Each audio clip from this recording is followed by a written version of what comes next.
How does identity theft affect a tenant's credit check? Imagine trying to rent a new apartment and finding out your credit report shows signs of fraud. It can be confusing and frustrating, but it happens more often than you might think. When a tenant's personal information is stolen, it can cause serious issues during the screening process. Landlords relying heavily on credit checks to decide if someone is a good fit for their property. If the report has false or misleading information, it can unfairly block a tenant from getting approved.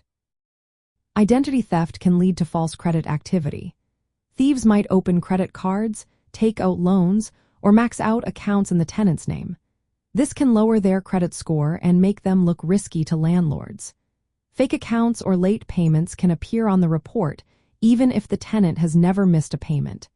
These errors can make the tenant seem irresponsible or financially unstable. Another problem is incorrect rental history.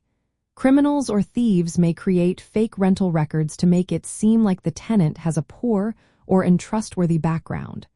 Landlords often look at rental history to see if the tenant has been reliable before. Fake entries can mislead landlords and cause them to reject the application. Sometimes, identity theft causes a tenant's credit report to be mixed with someone else's. This can show evictions, bankruptcies, or late payments that the tenant did not actually incur.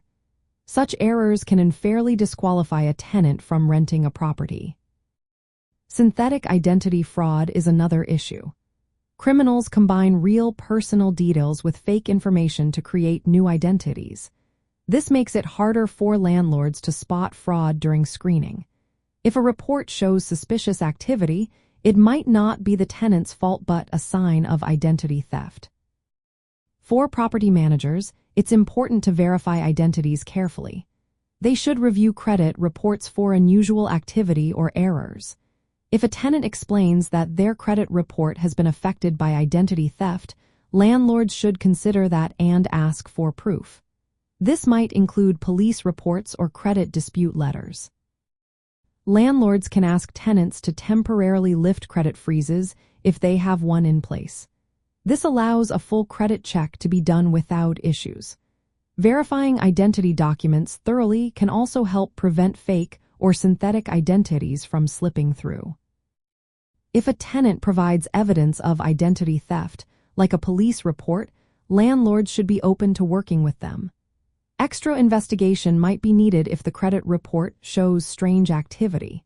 It's better to give honest tenants a fair chance rather than reject them based on false information. In the end, identity theft can seriously distort a tenant's credit check results. This can make the screening process more complicated and sometimes lead to wrongful rejection. Landlords need to stay alert and handle these situations with care, balancing thorough screening with understanding that errors can happen. Being aware of these issues helps ensure fair treatment for all applicants and protects the integrity of the rental process.